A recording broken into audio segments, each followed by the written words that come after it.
We respectfully acknowledge that the Windsor Regional Hospital occupies the traditional, ancestral, and contemporary lands of the Niswi, Ishkwiden, Anishinaabeg, the Three Fires Confederacy, Ojibwe, Odawa, and Potawatomi. We acknowledge the land and the surrounding waters for sustaining us, and we are committed to protecting and restoring these lands and waters from environmental degradation.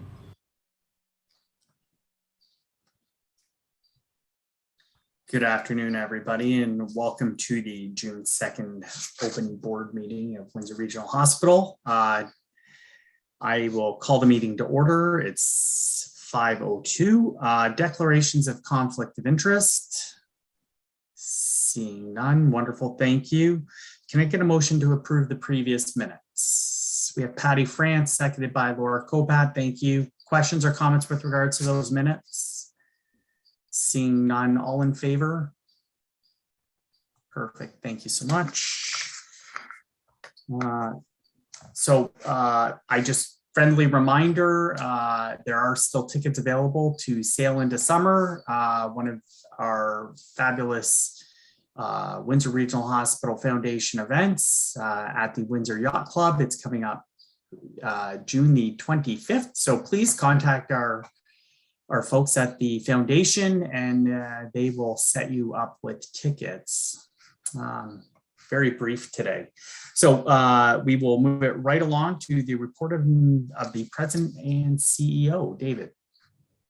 Thank you, Mr. Chair. I've been accused in the past of making these meetings much longer than they need to be. So in order to reduce the time of our last public meeting short of the AGM before the break of the board, I will not have a report tonight, and I will share my time with Mr. Landry so he can have some more time to speak on his issue, which is very relevant tonight. All right, fantastic. Thanks, David. Next up, we will go directly to the CME report with Karen Riddell. Karen. Thank you, Mr. Chair, and good evening, everyone. I think Matt's going to share my presentation so that I don't get kicked out of Zoom as usual. Thanks, Matt. I can go to the next slide. So I'm going to just be giving an update on the contrast dye shortage that's been quite a bit in the news, and we did issue a new media release today, but just as by way of background, injectable iodinated contrast agents are used in imaging such as CT scans, angiography, and really what they help do is detail out tissues and vessels in the body and really help the radiologist assess and diagnose disease. They help guide therapeutic interventions by interventional radiologists, cardiologists, and other proceduralists. So very critical piece of our toolkit in the hospital. So two of the most used agents in North America have been impacted by this shortage. And this is impacted due to the closure of a manufacturing site in Shanghai during the COVID lockdown measures, in addition to some supply chain issues that also came due to those lockdowns. So those created some delays in distribution and transportation. Next slide, Matt.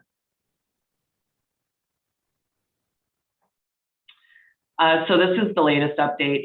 So our supplier for our iodinated contrast is GE Healthcare. So they've been working with local authorities and operators to get the plant back in line. They were back up to 60% by May 21st and expect to be operating back at 75% in the next 2 weeks. They do have another plant in Cork, Ireland that they are hoping to get their capacity up and running to help service North America. They typically only supply Europe at this time, and they are accelerating their product delivery. So they are looking at switching logistical routes where possible from sea to air from both Shanghai and Cork. And they're optimizing their production to focus on the three main product variations rather than having multiple variations, which of course is not as efficient. And there is a link there to more information on the GE Healthcare latest update on that slide. Next slide, please, Matt.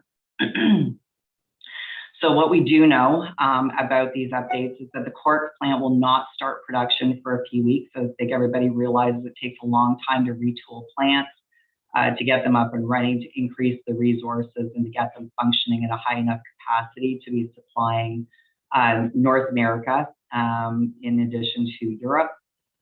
Previous reports from GE about Shanghai being up to 75% production capacity, those are not, that is not production capacity that is slated for Canada.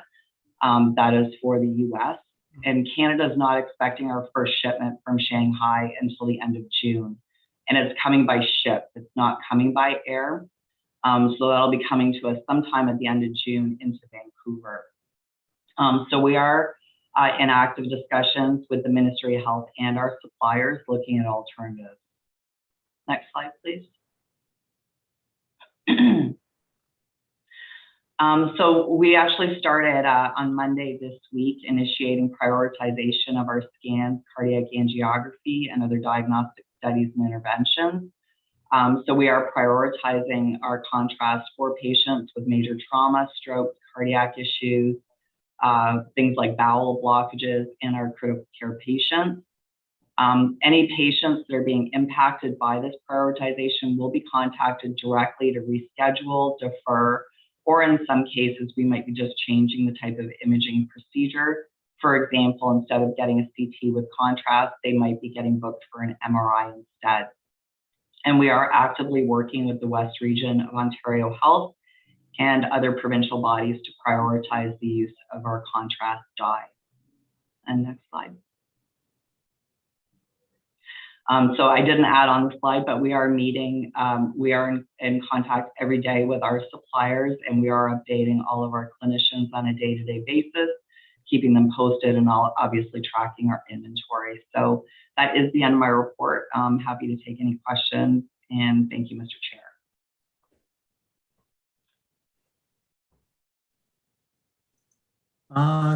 Oh, David, did you have a comment?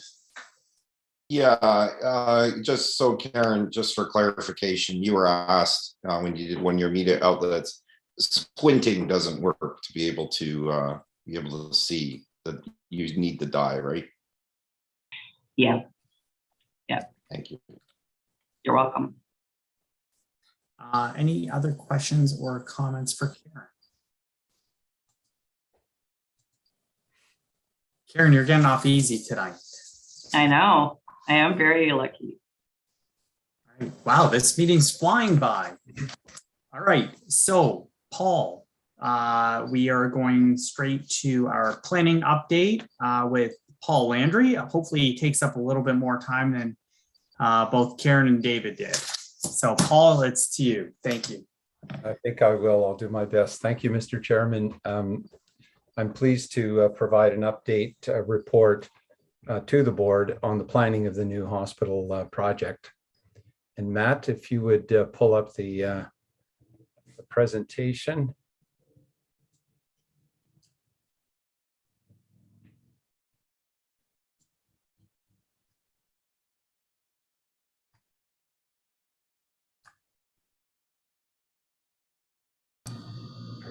Are you still there?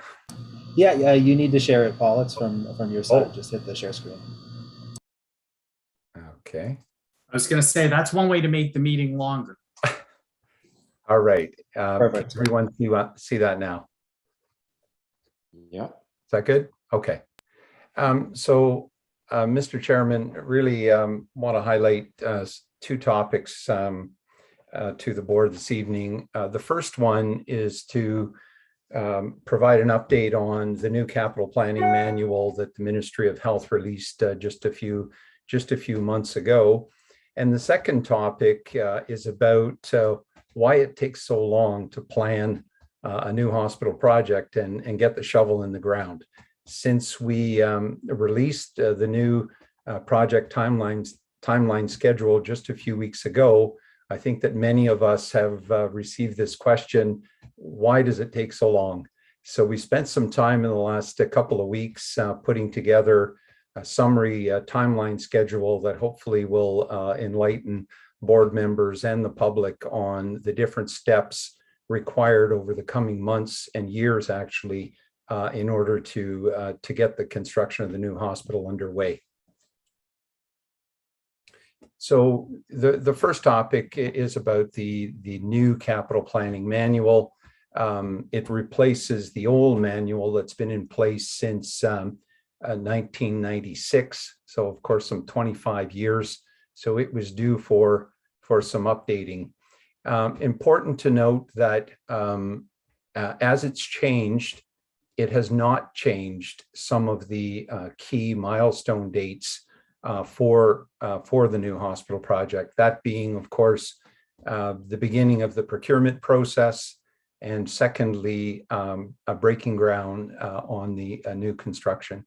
So this diagram here just presents on the top part the old planning structure, which was comprised of 5 stages. Of course, we've already been through stage 1 quite some time ago and received last fall the ministry's green light and approval to move into stage 2, which we're in now, completing the functional program. And on that note, I would say that work is unfolding very well. And we're on schedule for having a final copy of that in June. So we've got 38 functional program teams working on that, close to 250 people, and 15 patients that are accompanying us in various planning groups. The second point that should be made is that our RFP for the planning, design, and conformance team is out in the marketplace. And we anticipate to be selecting the preferred proponent, really a team of architects and engineers that will be with us throughout the whole project, but in particular will help us develop the block schematic plans late summer and through the fall with these 38 planning groups. You have the other remaining stages, stage 3 and stage 4. Stage 3 beginning, it would have begun in November of 23. So ways after we submit actually this stage 2 package in the winter of 2020 and 23. So the new process is comprised of 3 phases. And so at the core of the thinking of this and the development of this new approach was really an intent by the ministry to try and streamline the overall planning and delivery process, for a project. So, and I think that what I really keyed on was the approval times, the time when we submit an important planning package like the functional program and the block schematics, and we hand it over to the ministry and they review that and issue comments and then approval to move into the next piece of work. So when you have 5 stages, there are stop points and start points throughout it. And so this new manual is an attempt to I think, make things more efficient and to try to bring projects to market more quickly. But really, the pieces involved, as you can see on this slide, are very much the same. The pieces of work that is in what's in the 5 stages and what is now in the 3 phases. The drop downs, really those dates that I referred to earlier, or those timeframes of submitting the stage 2 package in the winter of 23, the beginning of procurement in the spring of 2025, and then the construction beginning in the spring of 27. The next slides will focus really on the upcoming work. What's involved in indicative design with this new planning, design, and conformity team after we've submitted stage 2. And so the next slide will really break that down into some detail. But that indicative design process represents approximately 25% of the design work moving forward. We then issue an RFQ to the marketplace to attract developers to the project, hopefully shortlisting 3 or 4 of them, that will then take our indicative design and further develop it right into working drawings for construction. I can, I think, skip over these fairly quickly, and I'll be able to comment on them in the actual graphic that we have for the description of the indicative design. It's a little involved, as you can see, and I do want to point out that this really is a summary of the design workload moving forward. It's really intended to show the sort of the different phases of work and the different disciplines involved in all of this work, so that when we talk about onboarding a planning, design, and conformity team, essentially it is quite a team of architects and engineers involved in different parallel streams of work to design the hospital. So in the green we have the engineering group led by different engineering specialties. Of course, we have an aviation consultant to position the helipad in the right location, and obviously its relationship to the emergency department. In the blue are all of the different architectural disciplines that have work to do to bring the piece together for the architectural design elements of the hospital. In the yellow is the development of what we call the project-specific output specifications. So we really get into it's in some ways it's similar to the functional program, but it's really a document that describes various specific items that we want either in engineering or in architectural elements. A good example might be the energy systems in the building, whether we're talking about how many air exchanges per hour. All of these things are described in the performance output spec, and they become requirements that the developers have to follow and have to develop into their designs. They do come to us with different alternatives, different approaches to accomplish the same performance level, but the project-specific output specifications are a component of what needs to go into the RFP documents. The last bar is the gray one, and it's the preparation of the request for qualifications that happens at the tail end of this indicative design period. So as I mentioned earlier, the indicative design period would begin in November of 23 and would involve all of the 38 planning teams that we've put in place, the functional program user groups, and we'd be working closely with them, not on all of the engineering items, but of course on the floor plan layouts and some of the architectural items. So certainly the third bullet in the blue section is to describe the development of further development of detailed drawings with regards to floor plan layouts for each of the departments. And in the latter part of the first of those 2 years of indicative design is the development of the RFQ and launching it into the marketplace. It's approximately a 6-month period to be followed by this RFP period. And the RFP, each of the developer teams will take our design, but they will look to try to improve it. The ministry would use the terms introduce innovations into the design. So they may come back with some different solutions, some different proposals in terms of the overall design of the building, but certainly to do with a lot of the engineering of the building as well.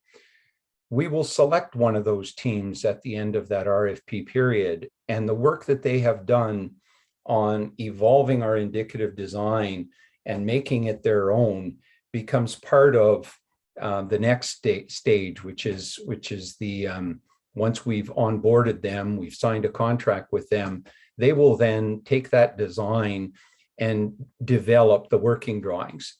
But you'll also notice that construction starts at that point. The foundation drawings will have been done very quickly and probably at the tail end of the RFP period, and they'll be ready to put the shovel in the ground, and the design work will carry on in parallel to construction.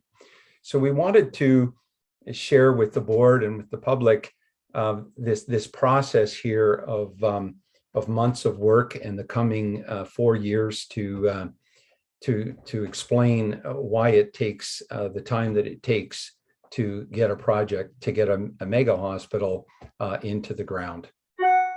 And that's the end of my presentation. Be happy to take any questions. Questions, comments for Paul? Pretty comprehensive timelines associated with it. So thank you for that, Paul. Thank you. Questions? Wow, quiet group tonight. Thanks, Paul. Yeah, I think that was an excellent overview.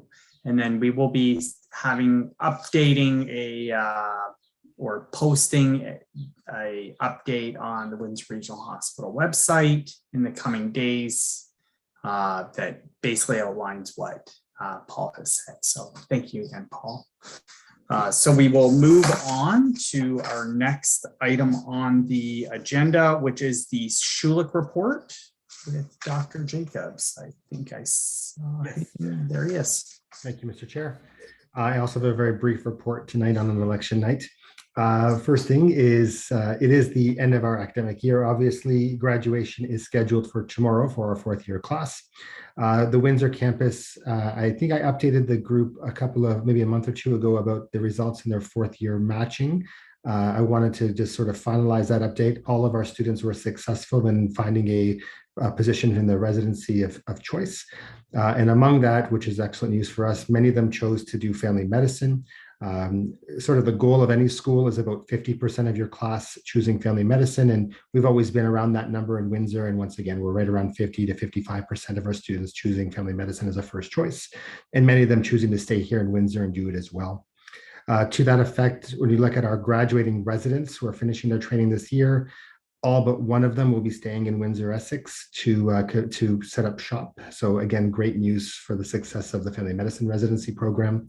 Similarly, we've seen excellence from our psychiatry residency program as well. This is the second year of graduating residents from that program. Last year, both residents stayed to practice in Windsor. This year, one of two will stay in Windsor to set up shop.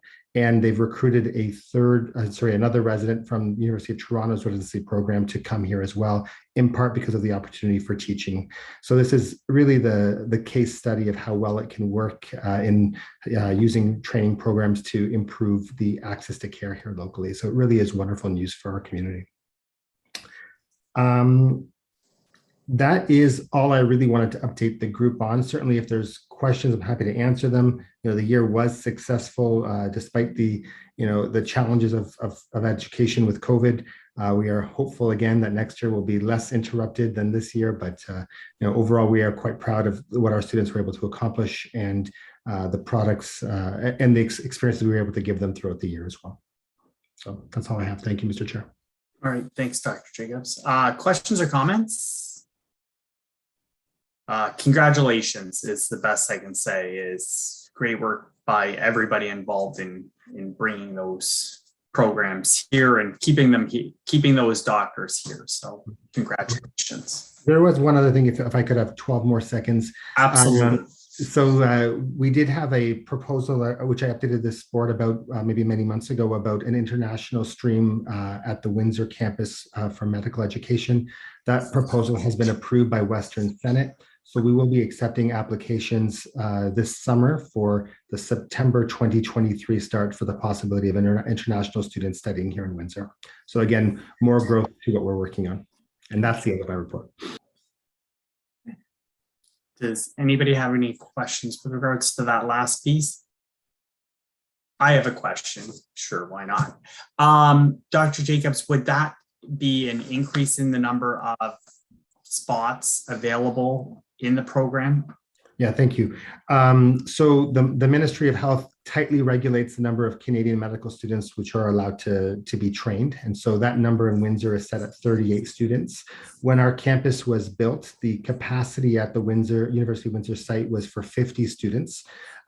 You'll recall that the Ford government announced an expansion of medical education recently, but none of those spots were allocated to Western. So these international spots will be supernumerary positions. So in addition to the 38 students that we already train, our proposal has us to expand up to a number of 50 students, although we're going to do it slowly with an addition of 3 extra students per year. So over 4 years, expand up to 50 students.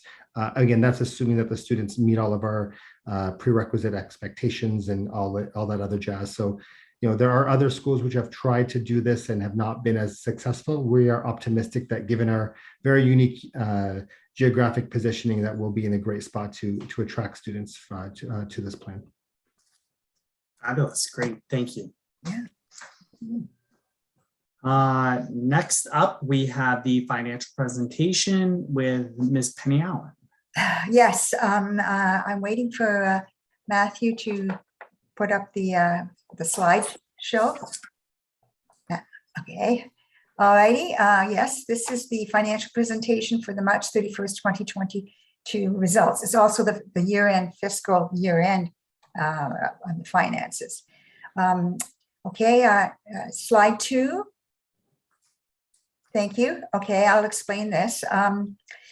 Year-end surplus for the hospital operations is $1,227,000 to the good. Largest variance is in other supplies and expense and includes referred out expenses to operate the vaccination center. Salary and wage variance is due to the cost of screening, operating the assessment and vaccination centers, and the payments to the nursing externs. These are all funded through various streams. Medical staff remuneration is funded through temporary COVID-19 physician funding or offset by increased patient services revenues. So slide 3. Okay, so here we have the financial results. Just a second here. Oh, here it is. Yes. Okay, good. Sorry. Incremental COVID-19 operating expenses were $38.5 million. Assessment and testing center revenue was $30 per swab for the testing. 2.3 million. Uninsured patient funding is 1.9 million. Utilization of unearned volume-based funding to remaining Fund 1 Type 1 cost pressures, 6.4 million. Temporary physician funding is 8.5 million. This is the funding support for all of this, I'm telling you, that started just right on this slide. Total 57.6 million. So that's where some of the funding is for the whole year, actually. Could we now go to slide 4, please? Okay. Here we go. The Ministry of Health has mandated that the following process to apply the funding available to ensure the hospitals balance their books. That's important. So you don't have a deficit. Step 1, determine the amount of unearned volume-based revenue, the difference between what is funded and what was achieved. Step 2 is to determine the surplus or deficit before application of unearned funds. And then step 3 is apply unearned funds up to the pressures to achieve a balanced position. What it basically means is if you end up in a deficit, but you still have that special unearned volume funding, you can use that to get to 0, not a deficit, not surplus either, but not a deficit, which is really quite important. So, and the last item, it's 6.4 million that we took out of that unfunded volume fund to cover the deficit, the full deficit. Then could I have the last slide, slide 5, Matthew? This is just the regular thing we see quite all the time, but what it is patient volumes have increased when compared to the prior year. So as you can see, the 22 is higher of all of those ones over the 21. But that's a lot of that has changes to COVID in it, not all of it, but yeah. So that is my presentation for the March 31st, 2022 fiscal year end. This is the actual year end, not just the month end in March. So you are making the motion to accept that report? Yes, I am making a motion to just accept that report. Yes. Wonderful. Seconded by Paul Lachance. Thanks, Paul. Questions, comments? Overall, what a great year. Pretty incredible. Great work by the finance team and everybody at the hospital to work towards essentially a balanced budget. Yes, exactly. If you look at the numbers, that's 0.002% of our operating number, which really you might as well say zero, because that is just an absolutely fantastic job. Utilizing the funds that were available to us, and that's right, and ensuring that we were being proactive and trying to manage our costs. So congratulations to the whole team. I agree with you, Anthony. Yes, for sure. It's good. So then hold up one second, Penny. I need to just all in favor of accepting that report. Wonderful. Thank you so much. Thank you. I think the next one's for me too. It's just the consent agenda there. Yeah. Motion to accept the consent agenda by. Yeah. I can. Seconded. Oh, Penny, did you make that motion? Yes. I'll make the motion. Yeah. The meeting minutes from the Finance, Audit, and Resources Committee of May 24th, 2022 be approved. It's seconded by Ian. Thanks, Ian. Questions or comments? Seeing none, all in favor? Wonderful, thank you. I did actually forget to mention somebody at the beginning of the call, or the Zoom, or whatever you want to call this any day now. I want to welcome our new CFO, Melissa Gauthier. She is joining us for the first time at a board meeting. I think most of our board has met her, but we're introducing her to Windsor and Essex County right now. So Melissa, welcome to the team. Congratulations. Melissa comes with a fabulous background. So thank you, Anthony. You will be hearing from her more in the future. So looking forward to it. So next up we have, let's see, we have correspondence, printed matters, media reports, all there for your review, for your information only. Any questions, comments, concerns from any board members? All righty, let's see, this one is flying by. Date of our next regularly scheduled board meeting is September the 8th, 2022. But please know that our AGM is coming up. That is dated, I should know it off the top of my head, but I have the Thursdays wrong. It is the 23rd of June, and that will be at 5 p.m. and that the Zoom link will be sent out or will be on the Windsor Regional Hospital website. So for anybody interested, please dial in or Zoom in. I don't know why they call it dial in anymore. That's showing my age. All right. With that, can I get a motion to adjourn? We have Paul Lachance, seconded by Mary Dawson. I assume no questions, comments, or concerns there. All in favor? Perfect. Thank you. So we are done much earlier than we were expecting. Matt, can you just go on